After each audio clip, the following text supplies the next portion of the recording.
the Cannabis Business Coach.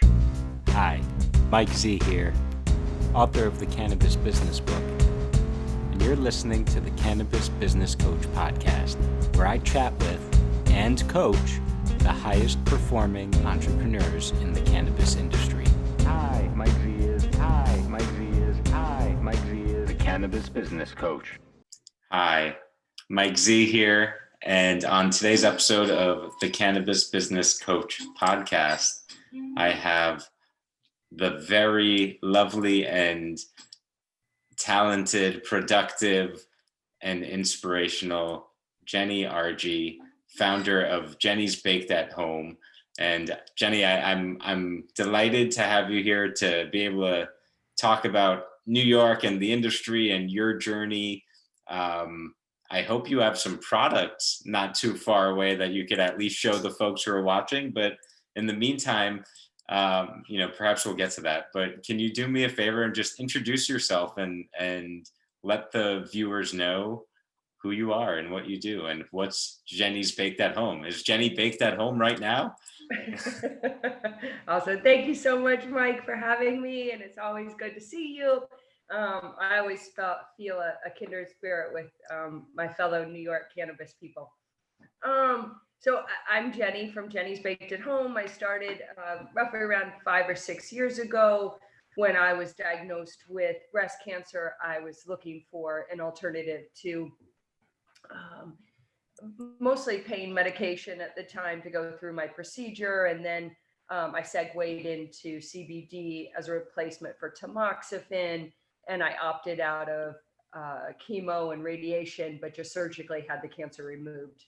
But I came from 15 years of designing and manufacturing children's furniture that was green and sustainable and E0, meaning formaldehyde free before that was the thing. So I was familiar with product, and I was also familiar with sustainable and green product development. So when I looked around, there wasn't a lot of product at the time for women like me, going more for health and wellness perspective versus a recreational perspective. It was a little bro centric still at the time. A lot of products have come onto the market since, but I just needed to figure out a way that I could use CBD every day. And I started researching, and that I really believed that cannabis for thousands of years was used to cook with and steep with in food. And so I thought, I got to figure out a way to bring in the cannabinoids back into my life and encourage the endocannabinoid system to do its thing and sort of preventative and cure it, and kind of not necessarily cure, but maybe discourage the cancer from entering other parts of my body.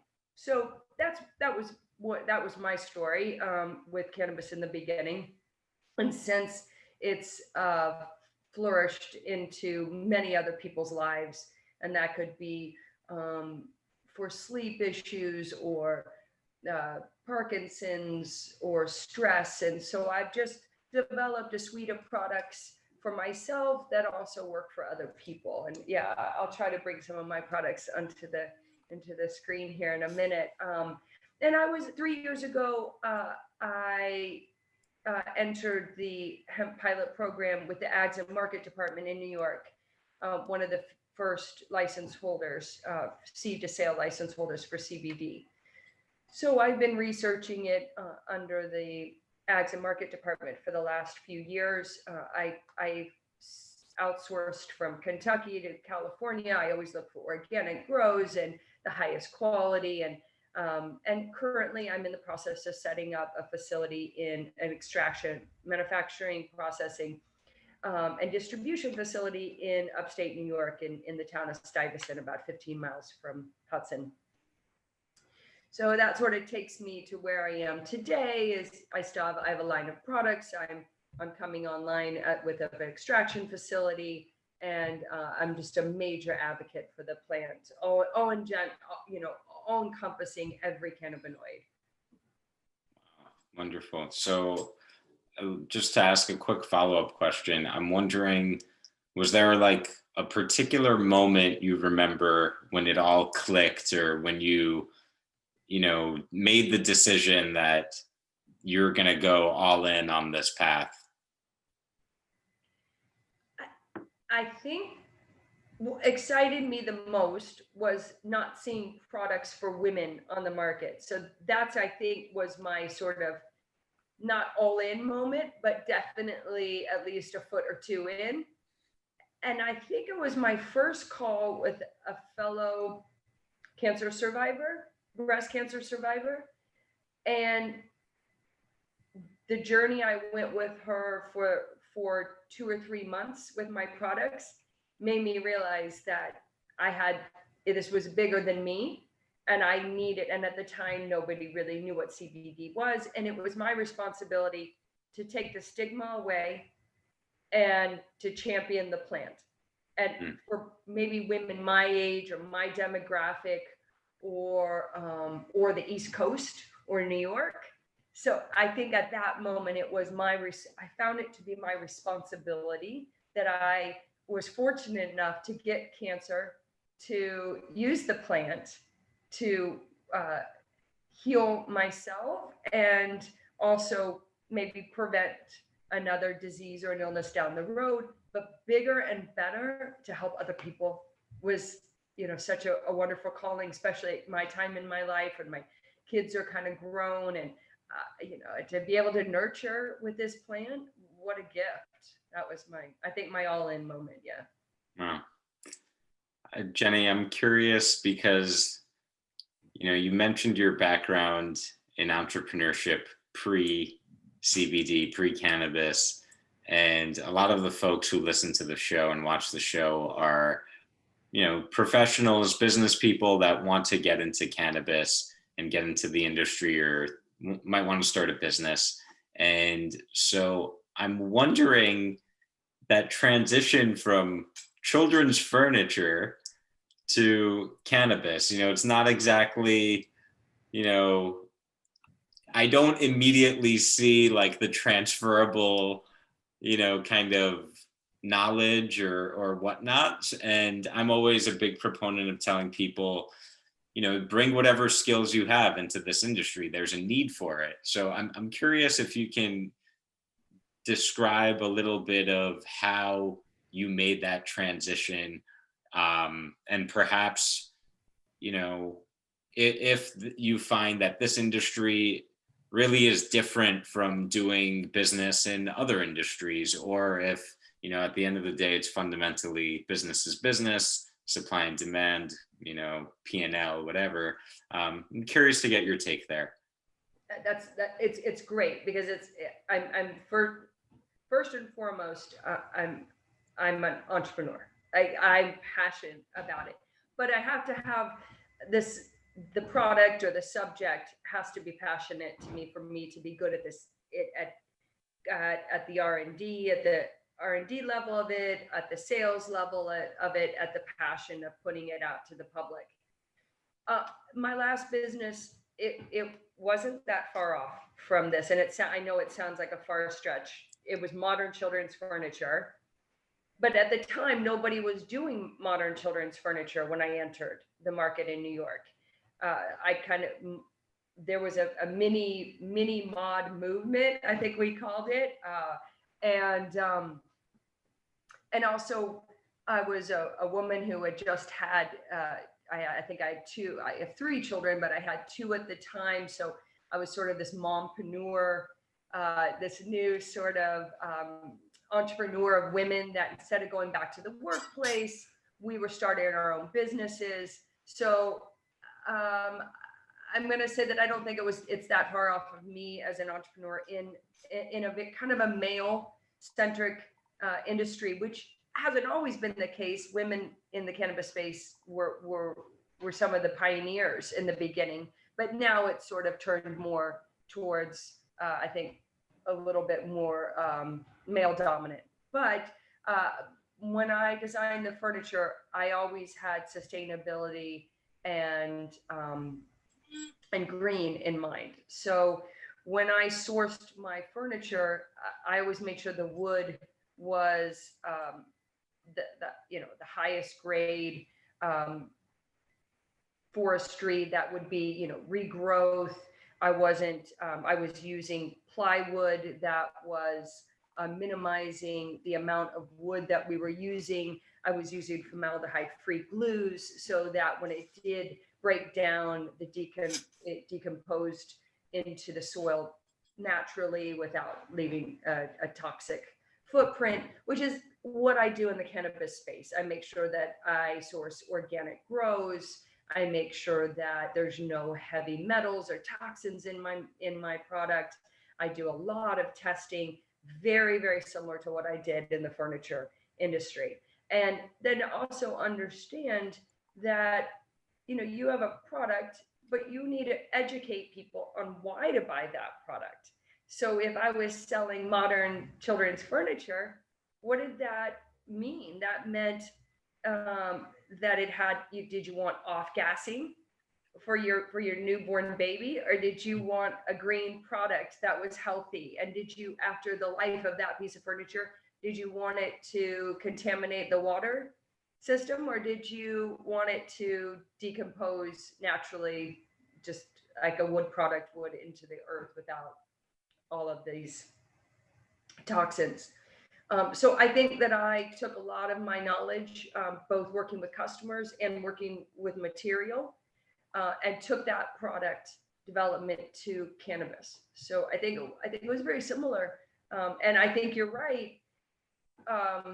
This industry is a business like any other business. I think in the beginning, the sort of the green rush and the dot pot frenzy of everybody needing to jump on and make win the lottery overnight was too good to be true, and it obviously was. So it's a slow growth like anything else, and our laws are changing by the minute.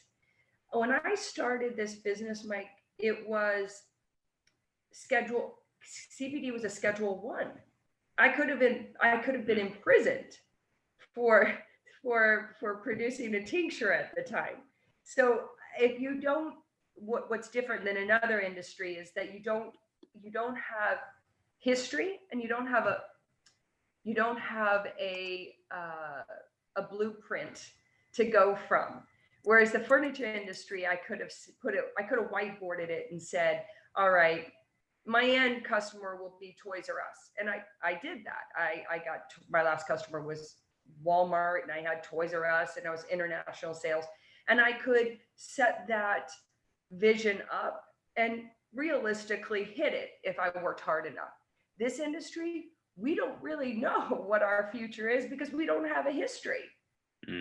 So it's business like any other business, but it's ever changing. So you have to be ready and thick-skinned and pivot with it.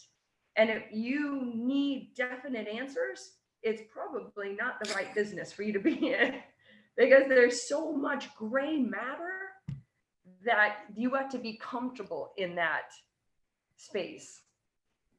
That sort of floating space. Yep, certainly. Wow, amazing. I'm curious if there's a big win or highlight, maybe a proud moment from, I'm sure there are several over the last, 6 years that you've been running this company. But I'm wondering if there are any like standout wins that really, make you feel like, wow, it was all the struggle, all the uncertainty, all of the challenges are all worth it for, moments like this. And I don't mean to sound,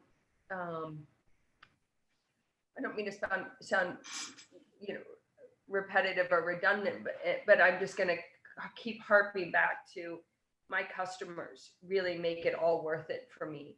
When I receive messages that their life is better because of the products that I deliver, that makes the world of difference to me. It makes me continue to want to do what I'm doing and continue to find even more cannabinoids that would help people? What if there is that one cannabinoid out there that could maybe reverse depression or slow depression down, or something so big and wonderful that would impact somebody's life? And if I have been gifted the ability to research this plant, then that's the win for me. It's every day that I get to hear that feedback from customers, and I have the physical means to continue to grow this business and look for more ways of helping people with this plant.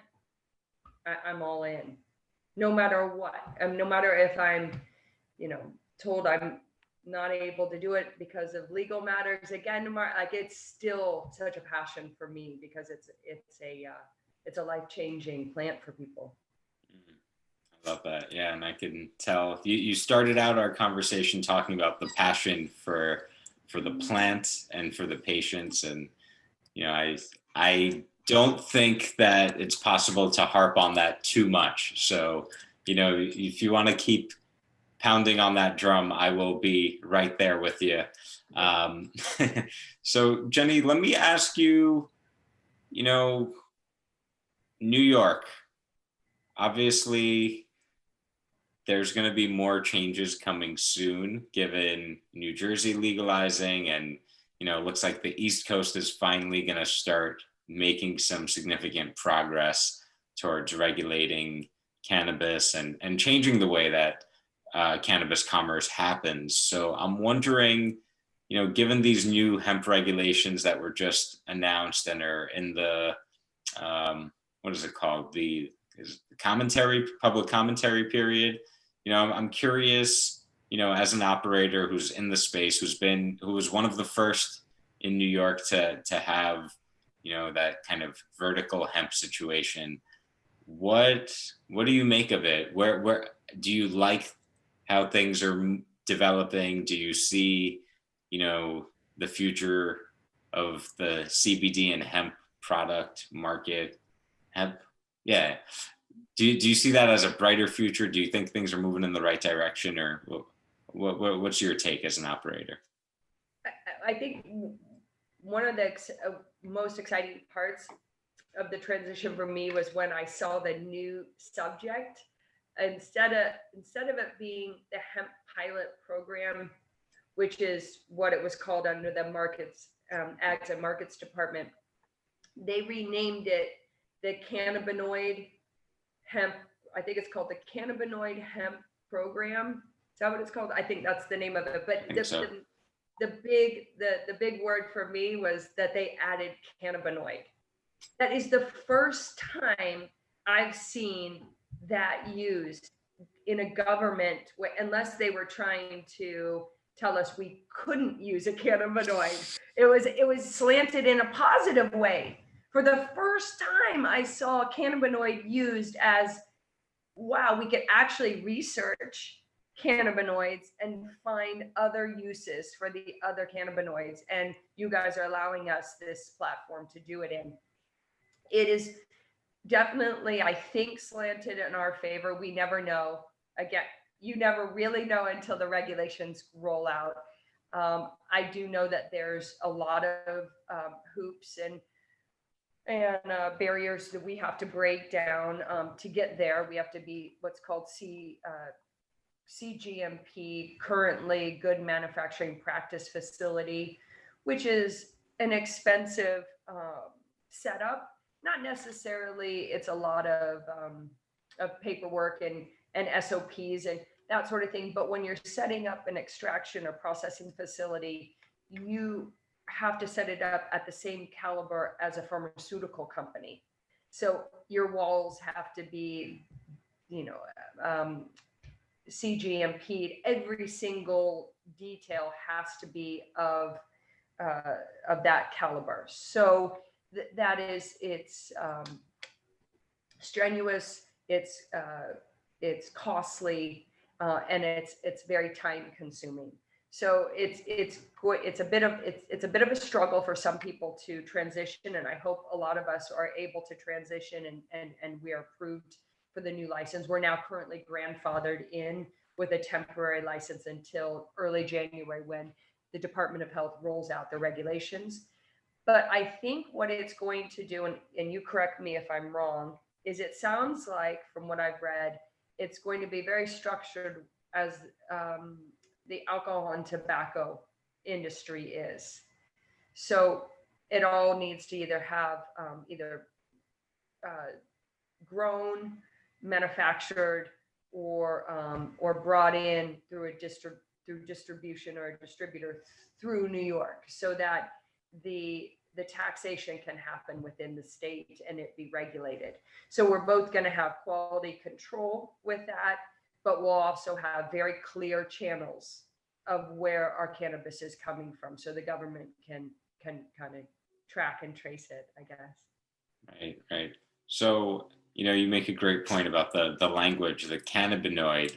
I did a panel last night on New Jersey, and one of my panelists, Leo Bridgewater, pointed out how in New Jersey, the language on the bill says, or I guess it's not a bill anymore. Well, I don't know. That the language says a form of marijuana called cannabis, or something like that ridiculous. So I think you're right. And finally seeing cannabinoid used as a good word, not like as the devil, is definitely a step in the right direction.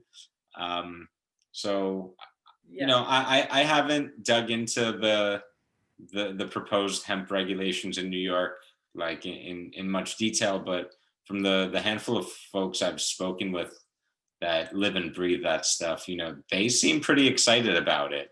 They the thing that I heard that was most interesting is that it creates an avenue for hemp farmers to sell into the cannabis supply chain, and to basically, derive those cannabinoids, whatever cannabinoids, from hemp and sell that into, the traditionally very segregated cannabis market, which I think is a pretty big deal. I see you nodding along a little bit, so I'm wondering, what do you make of that, or do you agree?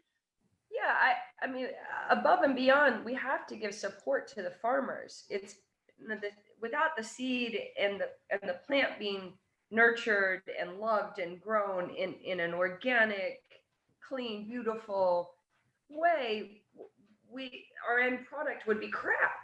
So let's pay the due diligence, let's pay the credit where credit's given to these farmers.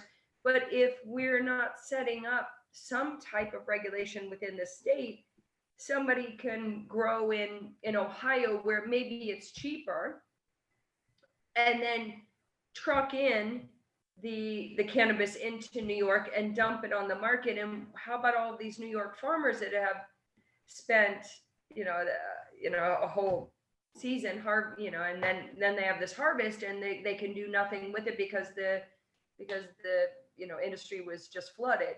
So thankfully they're going to come in and start to help the farmers, and then obviously that will help me because I can buy the biomass and extract it.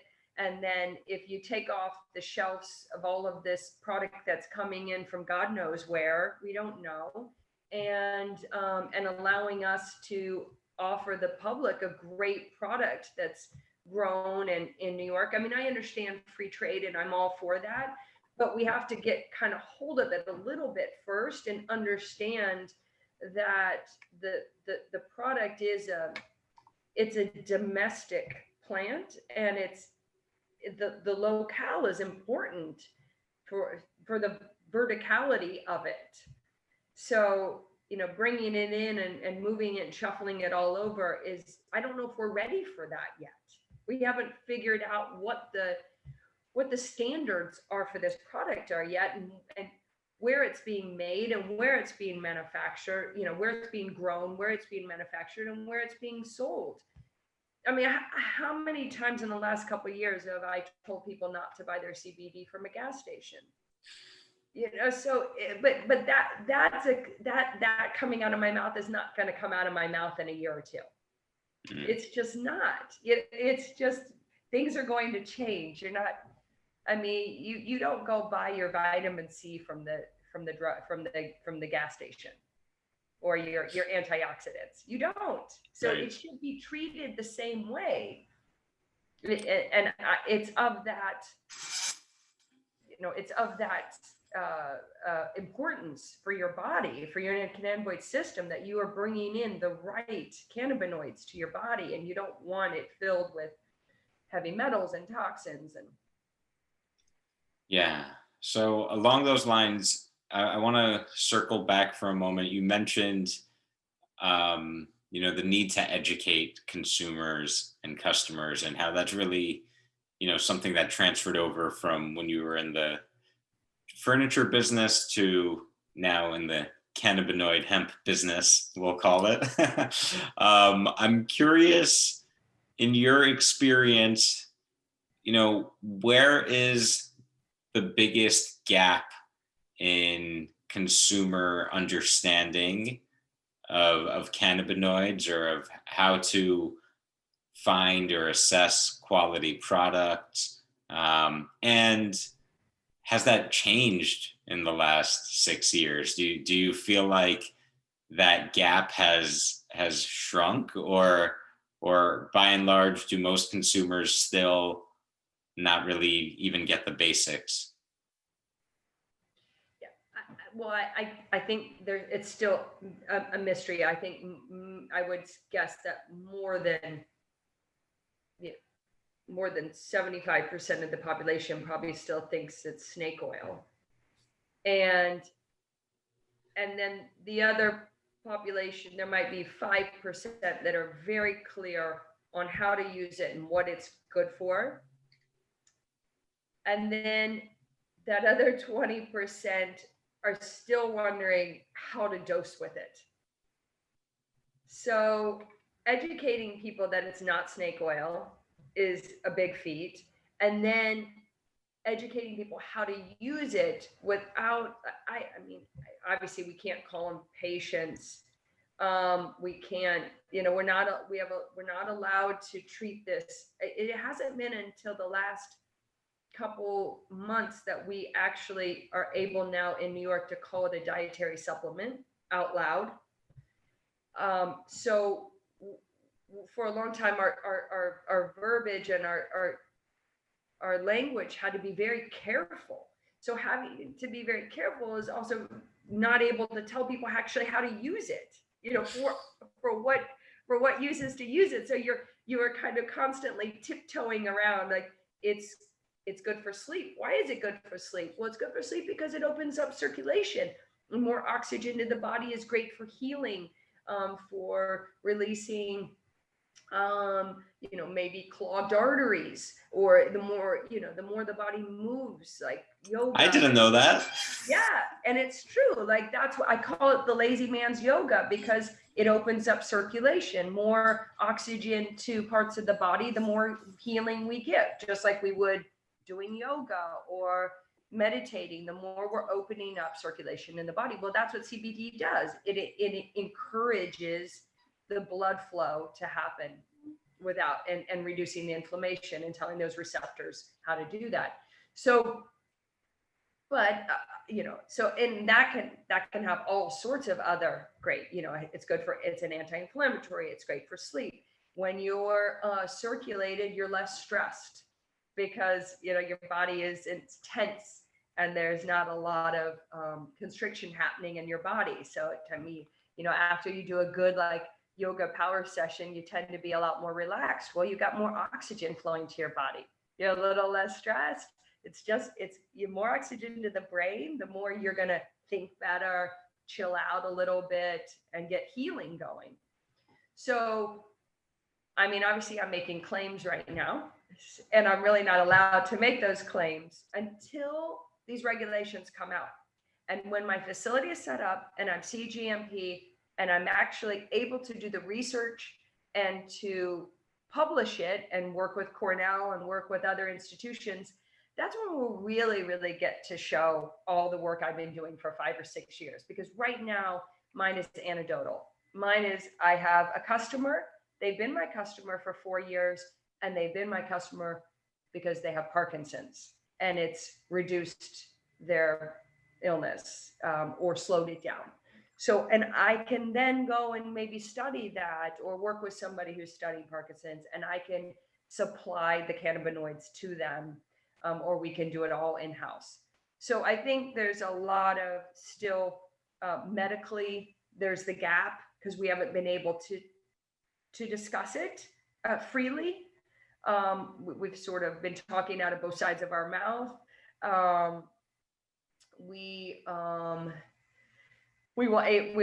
be able to treat it like a dietary supplement and tell people how to dose with it for specific conditions. But again, it's a dietary supplement, so it's not meant to cure or prevent. But at least we can say it's been known to help with people in these.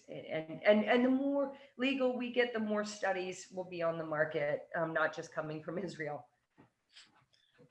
So I just wanted to shout out in the Twitch chat, Chris says medical doctors need to begin getting on board with this. And I think, Jenny, I see you're agreeing. I totally agree. And unfortunately, a lot of the medical community doesn't have much education about cannabinoids and for the reasons you mentioned, the lack of research, the lack of, I guess, funding and scientific data. There's a ton of anecdotal evidence, and there's a ton of research actually, as you mentioned, from Israel and Europe, from all over the world. We have a lot of good data that says, hey, cannabis, hemp, cannabinoids, all of these things help with a bunch of stuff. But, we're still, to your point, limited from actually making those claims, and can be penalized in a big way for making those claims. That being said, I'm feeling risky. I'm feeling the thirst for adventure. So I'm going to ask you to go out on a limb here with me and say, hypothetically speaking, if one were wanting to add cannabinoids into their diet or into their health regime, just as a prophylactic measure like a vitamin C or a multivitamin, what might that look like? And, I'll preface that for a second by just saying, for the folks who may not be aware, before cannabis prohibition, before industrial agriculture really came to be what it is now, that the beast that it is today, we all had a bunch of cannabinoids in our diet. The animals that we were eating hemp.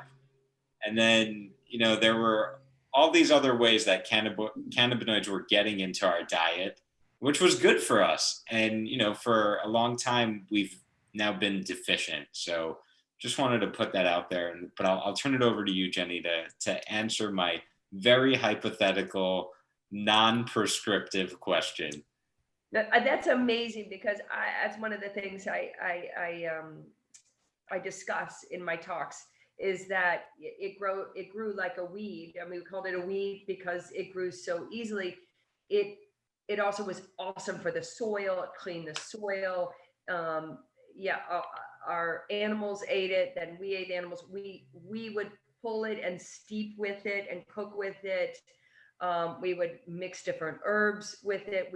It was illegal during Jamestown not to grow it. You could use it for taxes, trade your taxes. It was called soap to rope. So you used it on your skin for, it's great for your receptors on your skin, all the way into, the depths of your bowels.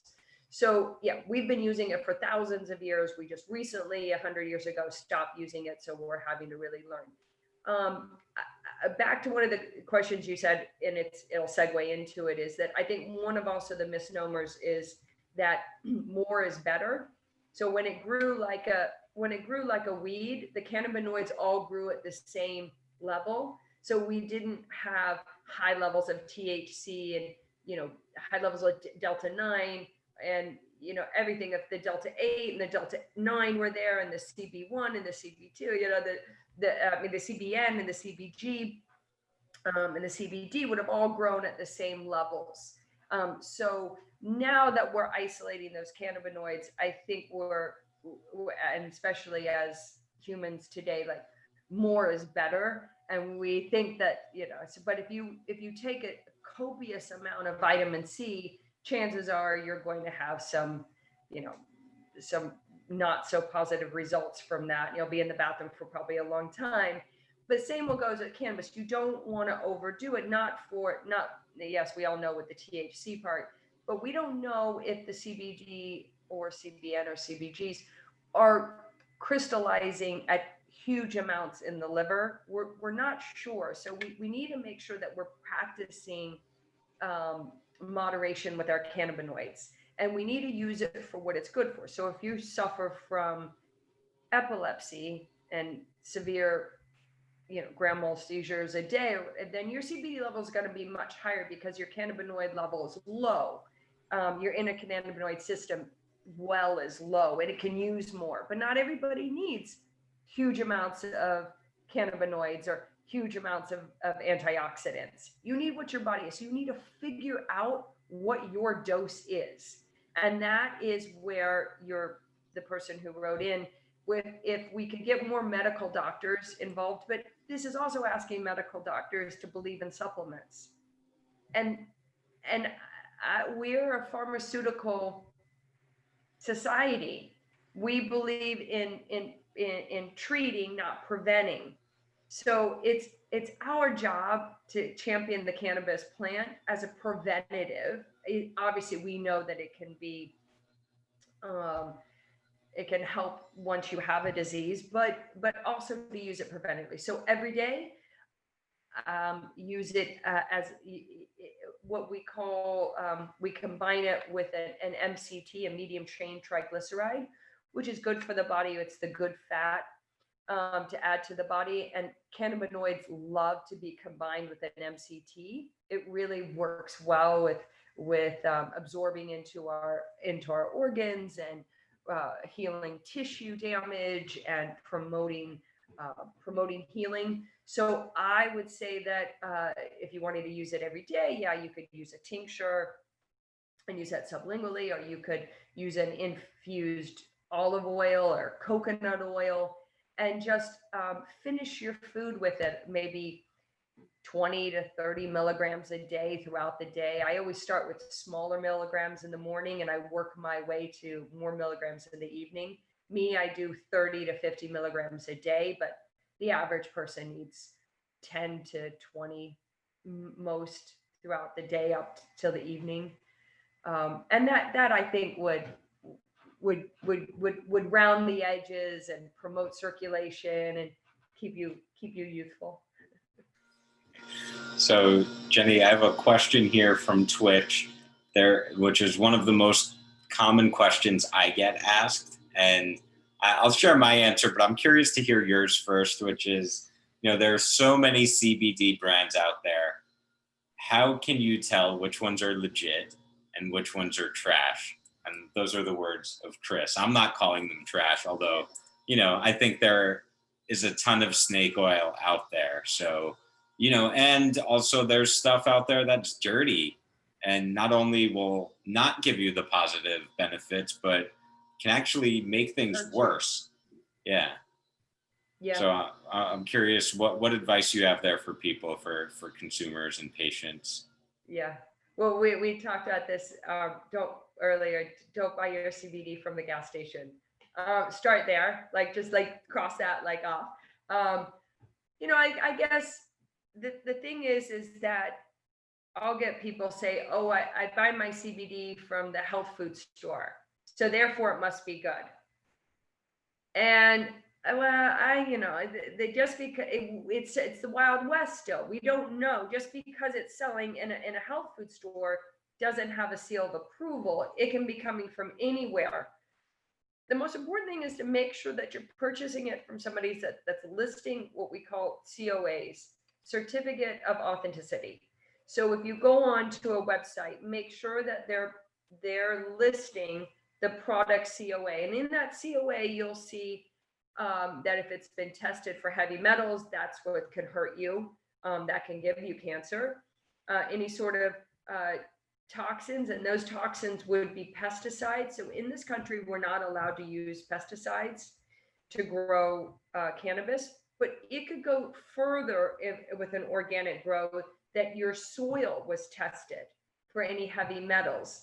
So you really want to reach out to that manufacturer and ask them at what level. I mean, obviously, are they getting their lab? Are they having their products tested by a third party lab?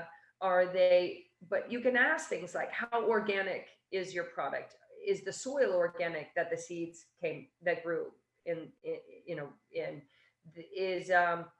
Was it manufactured at a CGMP facility? Does it come from the United States? So those are important questions, because other countries allow pesticides with their cannabis grow, but we don't. So that's very important that it's grown in the U.S., because that at least, and if it's grown under one of the programs, like the hemp pilot program or now the cannabinoid program, that you will be monitored, and there will be a blockchain, and you'll have to be able to say every single step of the way, how clean was it, how organic was it, how much was it tested, where did it come from? Right. And of course, maybe too winded, but no, not at all. Yeah, and hemp is a bioaccumulator. So anything that's in the soil the plant is being grown in, it's going to pull into the plant. So if, to Jenny's point, if you're using pesticides or you're growing it in, dirty soil that has residual heavy metals or any other kind of junk in it, the plant is going to pull that into it. And so someone in the chat said, you don't want that CBD hemp from Russia. And, I think that there's a fun fact that, I guess not so fun actually, but when the Chernobyl tragedy happened, they actually planted hemp all over to pull radiation out of the soil afterwards to try to clean the soil. Obviously, you don't want that hemp in your product. I mean, not that it's on the market, but that would be an explosive brand. Yeah, but to what you're saying, that's what China between crops uses cannabis to clean the soil, because it's very, it's heavily polluted in areas of China because of heavy industrial industry in those areas.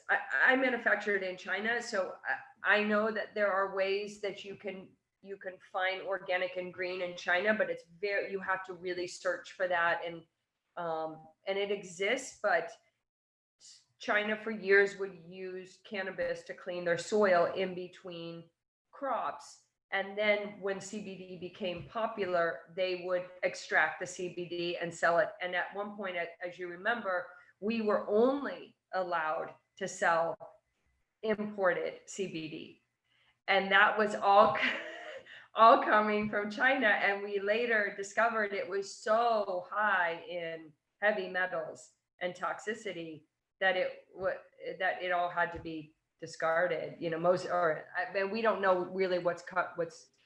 I remember the very beginning, I would go into, a head shop or something, and they would have CBD for sale, and I would ask where the CBD came from, and they would say Amsterdam. And as if that was cool, right? So, but I used to say, well, do you know where Amsterdam's getting their CBD? Because chances are they're getting it from China. So, we have to question, just because it comes from the cool Amsterdam doesn't mean it's good. Right. And yeah, it's like anything that you're putting in your body. You should go and do some research and know what it is that you're ingesting, where it comes from, who made it, and how it might affect you. Jenny, I want to ask you, for the bros, for the people who might be viewing or watching and, say, man, forget about CBD. I'm more of a THC kind of guy or gal. I don't need CBD. It doesn't do anything for me. You know, help those folks understand why, in fact, if you're a high THC consumer, you really probably do want some CBD in your diet. Can you speak to that? This has been a great interview because we've touched on so many important parts of this, and it's awesome because we keep circling back to things we discussed earlier. And we talked about when it grew like a weed on the side of the road, and I grew up, I was born in the 70s, and I went to high school in the 80s. And when you smoked a joint in the 80s, you got high, but you weren't drooling in the corner of the room. And now the THC levels are so high that you've reduced those cannabinoids growing at the same level, so you're not getting your CBN or your CBG or your CBDs or even your delta 8s. Everything is sort of off whack because we've genetically modified it, or spliced it, or played with it, played with our genetics, and just fine and awesome. And we've come up with some beautiful strains, but you've lost some of the other attributes of the plant. So it's important that you bring in the other cannabinoids, and that could be CBD, could be CBN, CBG. We're finding all the other cannabinoids to activate parts of our receptors. So I think what's important is remember that THC hits the receptors in the brain, and CBD hits the receptors in the body. So what a home run if you can get high and then also open up the receptors in the body to heal. And if your brain receptors are telling your body to do things like repair a torn muscle, and you've introduced CBD as an anti-inflammatory, then you've just created a home run. Your brain is now working with your body, and the CBD is now opening up and doing its job in the body. So you're having a great evening and you're healing. So it's important to add and play with the different cannabinoids because they were meant to grow at the same level and to be used that way. Right. So just I'll sprinkle in a fun fact there on how did that happen? Why did that happen? And partially it's because of law enforcement, right? It's because all of these traditionally outdoor farmers were forced to hide and run indoors. And, ironically, the war on drugs created this environment where growers went indoors and then started breeding for THC and creating these super high THC plants and really accelerating the evolutionary process for that cannabinoid and kind of, at the expense of other cannabinoids. And, we are now making up for it, I believe. And, in the next several years, we'll probably see a whole bunch of new or previously, undiscovered, underutilized cannabinoids becoming, like you alluded to earlier, CBG, CBN, I feel like a lot of people don't even know those. They just hear of CBD, and that's like been the cannabinoid for the last few years. But imagine we're going to see many more on the scene. And I just have to say, Jenny, if you were born in the 70s, then obviously CBD is helping to keep you youthful. And, I got to get some CBD for my loved ones to keep them youthful as well, because it seems to be working. I want to do a quick time check because I know we're coming up on the hour, but I would love to ask you a few, maybe one or two more questions and then go into the coaching piece. So I just want to be mindful of your time and see if you have, like another 10, 15 minutes. Yeah, good. Thank you.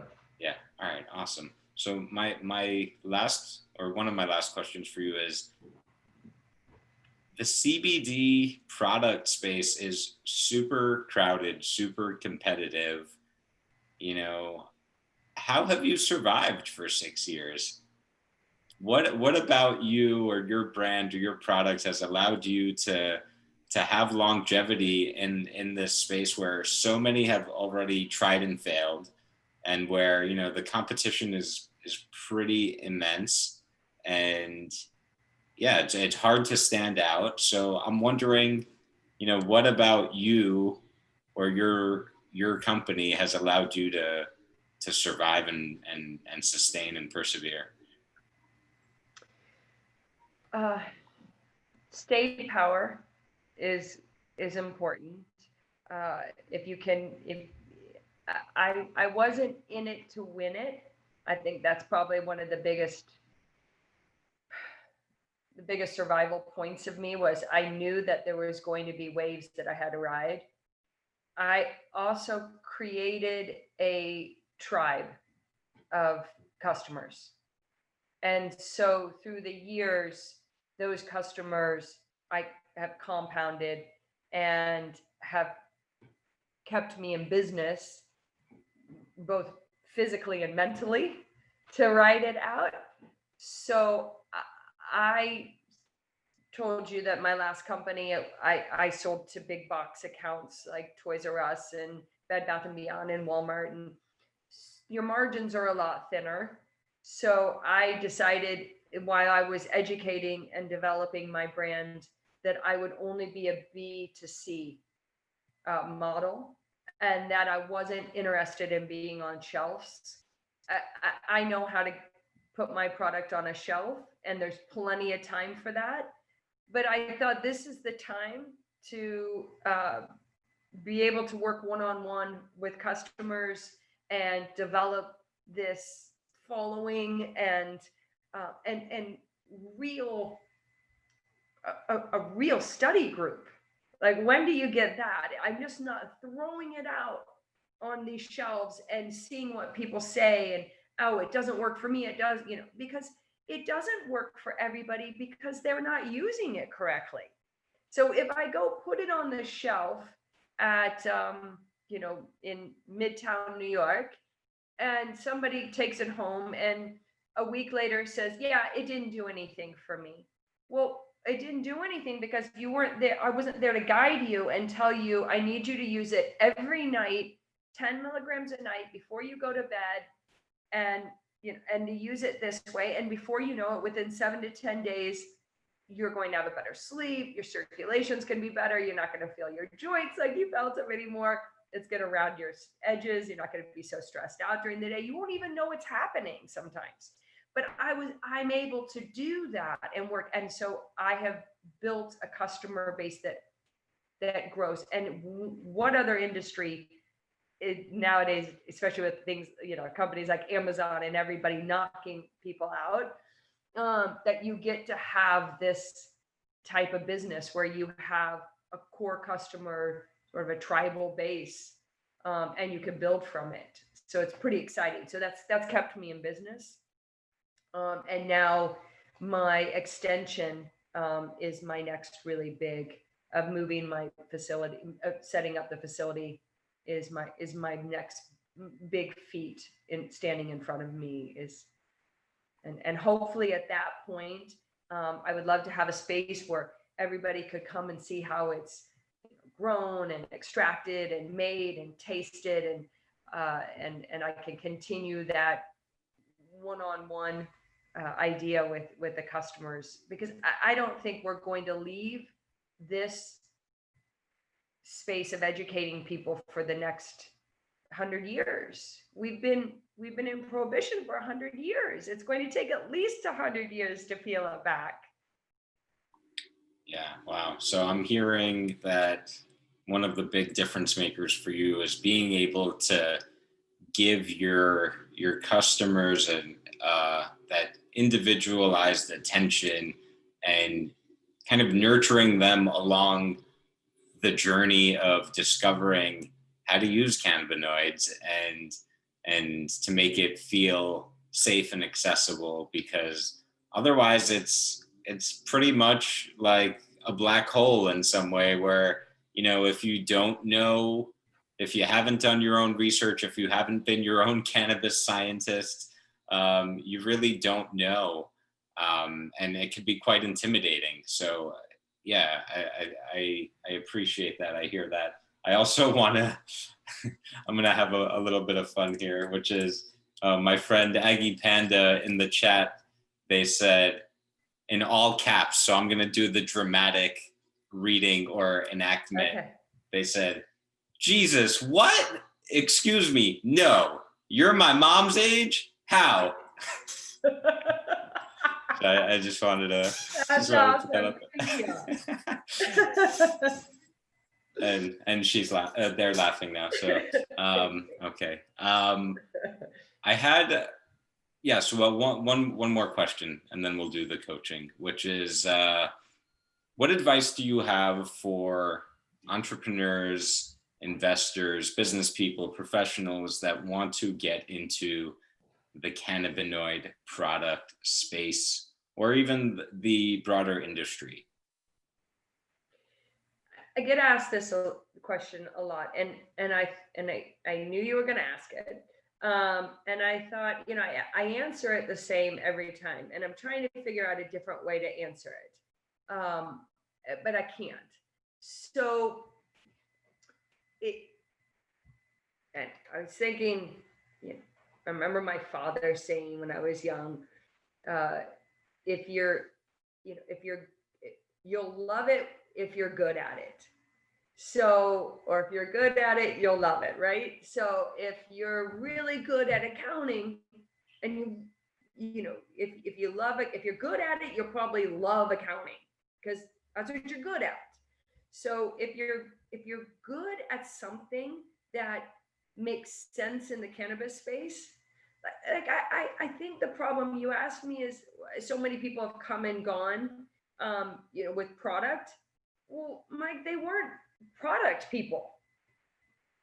Like, I got my master's in painting and sculpture. Like, my hands have touched, I have wanted to create a product from the time I was 5 years old. I mean, that's all I wanted to, like, I taste product. I taste for making something so somebody can own it, whether they enjoy it or it makes them feel better. But that's my passion, is creating it. But I'm not a service-based person.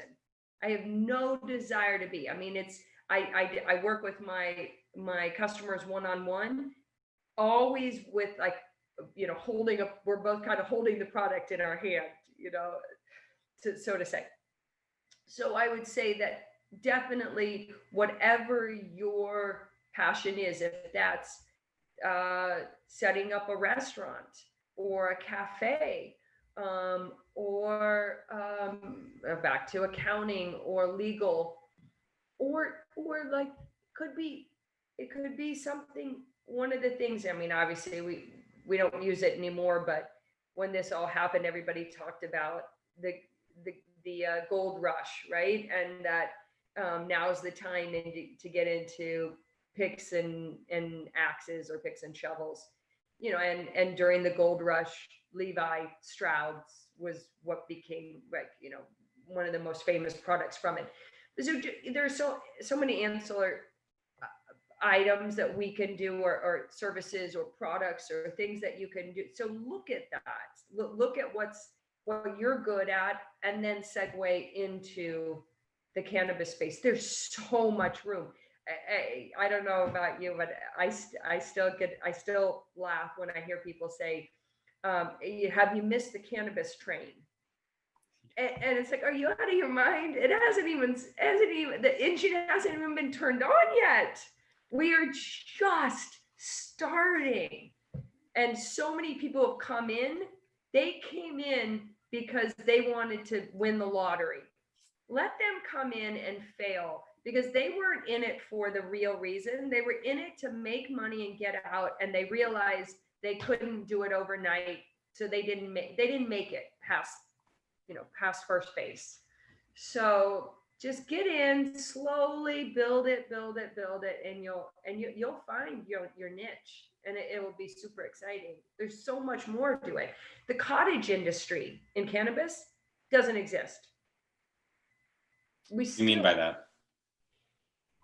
You know, like the cottage industry, sort of the artisan parts of it. You have your dispensaries, you know, and back to sort of like the you have your dispensaries and your bud tenders, but you don't, people like me, there's not enough of me, you know, out there making these sort of like these beautiful moments in cannabis that aren't, you know, it's not corporate.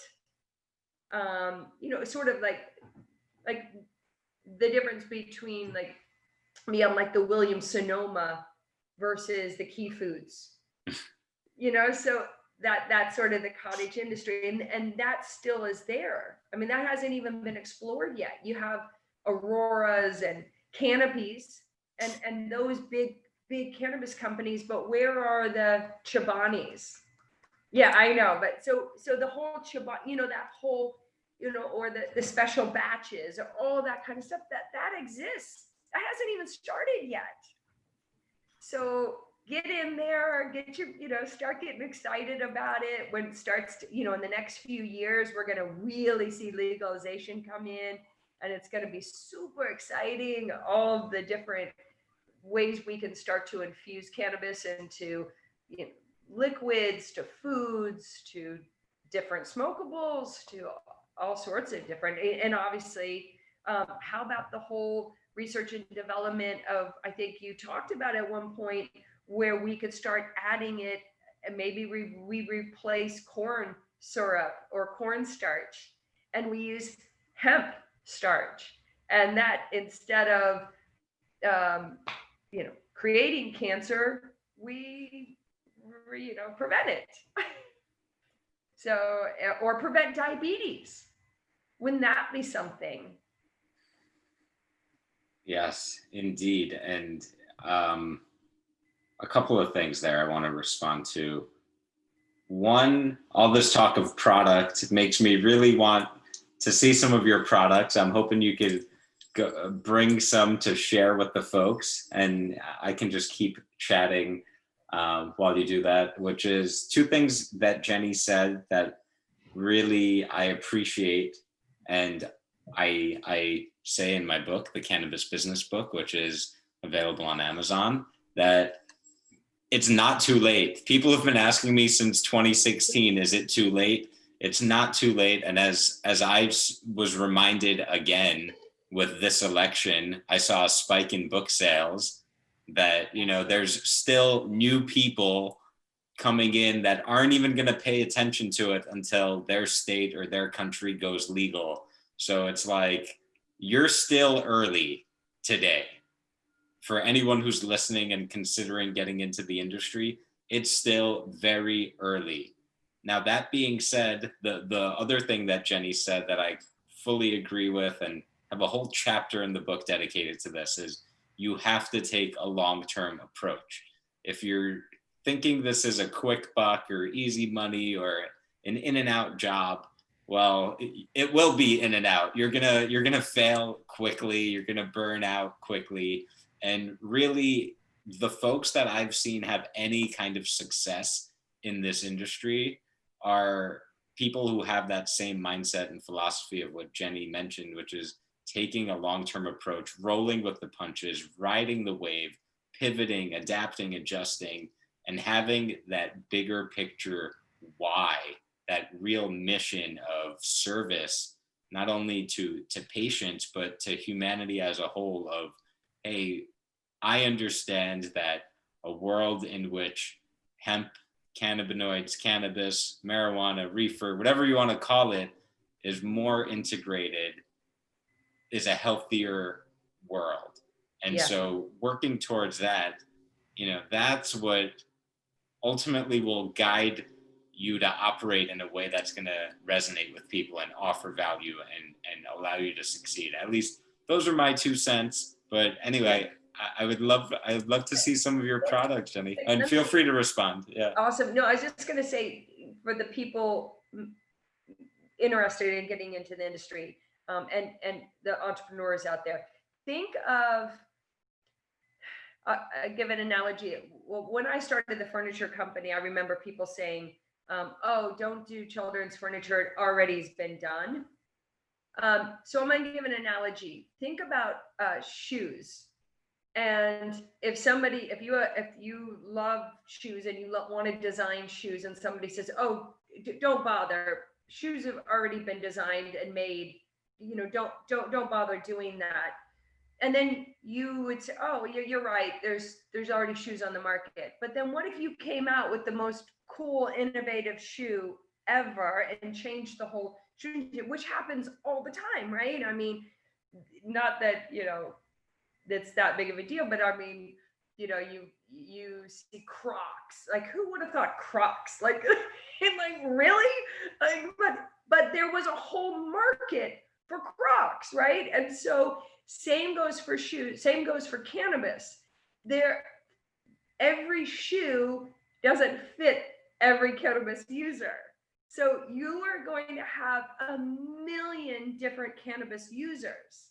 It's not one cannabis for one person. So there's so many products out there and so many services that we haven't offered yet for so many different types, just like shoes. Not one shoe is good for everybody. So, and you're going to have different ages, different purposes for using those shoes, different demographics, different price range, all of these different things that are going to come into it. So just think of cannabis exactly like the shoe industry or something. Anyway, that's my 2 cents for people. Do not think that there's ever, even if it is said and done, there's always room in the market to enter. Always. And you're making me think I want to get a pair of hemp shoes. There you go. There's a whole the byproduct of cannabis is soon to be explored. This is my coconut oil, CBD infused coconut oil. It's awesome. You can use it as a moisturizer on your skin, in your hair. I use a teaspoon in my coffee and make a bowl of coffee in the morning, but I also use it in my herbal tea before I go to bed at night. For women, it's especially amazing because it really helps our digestive system and kind of tune and align all of our female organs. It's super awesome. But for men, I've had a lot of my male customers say that really helps them, especially with a lot of men who work out and get like lower back pain, things like, discs and things like that bulge. It really helps inflammation and open up circulation. So it's really awesome. And then the olive oil, which is also, both of these are what I was referring to earlier as MCT, medium chain triglycerides. So it's when you mix CBD with an MCT, it's just sort of a home run for all of your organs and your tissue. Really, it absorbs it better. It's really important to have the right vehicle with your CBD. You want to be able to bring it into the body so that the body knows how to metabolize it and where to store it and how to use it. So very different. If you smoke something, it hits the receptors in your brain, or even CBD will kind of stay and float around maybe your lungs area. But when you ingest it, it slowly metabolizes over an hour to 2 hours. And the body, being an endocannabinoid system, wants to figure out where to use it. So it sort of doles it out little by little by little until it completely uses it up, which is why people who do THC edibles talk about the second wave of getting high after they think that they've come off it, because the body actually wants to use it. I heard a doctor say one time, isn't it curious how THC is the last drug to leave the body for a drug test? It's because, and cocaine or crack or heroin will leave faster than THC. It's because the body doesn't want to get rid of it. It wants to keep it because it's using it for reparative reasons. So I thought that amazing slant on drug tests. So that's my two oils, coconut oil, olive oil, and then this is a gluten-free baking mix that has isolate CBD in it. It's high hemp protein powder that's been added to it.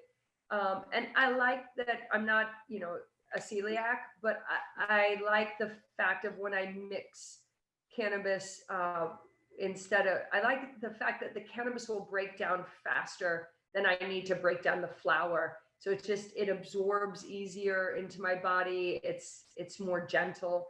So that's why I made a gluten-free baking mix, and it's cacao chocolate, which is a antioxidant. So you have a whole lot of goodness in it. Those are three products in my suite, but I have tinctures and topicals. Most of my products, if it's a topical per se, it'll have a food element to it. So I'd have almond added or avocado, and those are things to help promote healing as well. Functional medicine. Nice. And where can people find your products? Where can people go to order some of these products? Which, by the way, I have that olive oil at home, and I think I need to pick up the coconut oil. I'm not sure if you had that last time we chatted in person, but anyway, where can people go to grab those products? You can go to my website, which is jennysbakedathome.com. So it's just www.jennysbakedathome.com. And sign up for my newsletter, because a lot of times I'll send out like promotions that I'm doing for the month. Like the month of November, I will be showing people how to cook for the holidays and with my products. But I also do a tincture that is great to add to liquids. So I'm going to kind of explore Cbd cocktails, which are really lovely, especially even if you have been drinking at the end of the night. It's nice to do a Cbd cocktail because it helps reduce your hangover and open up the circulation and create more hydration. If you drink some water, it'll open up so you can absorb more of the water. So I'm going to just try to show people how to use CBD cocktails to decrease their holiday hangovers. Nice. I love that. All right, Jenny, I want to do a bit of coaching with you if you're open to it. And what that will look like, sound like is, me asking you, what is your biggest business buzzkill or challenge today? And then I'll ask you more questions and hopefully get you some insight or closer to a breakthrough. So what comes to mind as a challenge or business buzzkill? I guess EBITDA maybe. I'm really and in this industry, I'm really worn out with the Shark Tank mentality that people have, that they come in and they want to know the bottom line and they want to invest in you based on your current sales, or they because in this industry, one approach isn't the same as the other approach. We're constantly changing. Some of us are laying a foundation that might take longer than other people. So maybe our sales aren't where they need to be, but we know 2 to 3 years down the road, when we lay the right foundation, that's where they will be. So I think that to me is the buzzkill is, what are you doing right now? How can I get in, and how can I demote you as fast as? So I think people in this industry don't sell out so fast. Hold on, try to do your best to self-fund and self-raise or cobble it together, but don't give it all up in the beginning. You're going to regret it. So that, to me, that's a major buzzkill, that people see this industry as sort of like a Shark Tank episode. So I'm hearing, it's funny. I have a friend who's also a CBD processor, hemp grower and processor in New York who comes from a tech background, tech entrepreneurship. And he says the same thing. He says, oh my goodness, the investors in this industry are sharks. They have no interest in helping the entrepreneurs or nurturing or supporting and actually doing what investors in more mature industries do. But they're just looking to get the most, I'm not going to say greedy, but the most favorable terms for themselves possible. And, if you're the operator, good luck to you. So, I've definitely heard that. Yeah. Thanks for, the support group is so needed right now. To hear that you're not alone, because these conversations can be exhausting. And you think, did I say something wrong? Did I not tell you I've been doing this for 6 years and put my sweat and my every dime back into it and done all of the right things to get my licenses and, head on, but you're right. It doesn't matter. So it sounds like this is something you're coming up against today, or, this is like a current thing for you. I'm guessing you're fundraising or maybe looking for potential capital partners and, have been not getting the support you're looking for. Is that right? Or I guess I'm trying to focus in on a specific challenge or roadblock. Yeah, I try not to in my head think too far. I mean, I'm a big thinker, but I try not to think too far ahead. But I've thought about, because Mike, I've done a lot of panel discussions and I've spoken on Capitol Hill to, California. And I think, fast forward 5 years from now, what would I tell people? How did I hold on to the equity in my company? How did I keep going?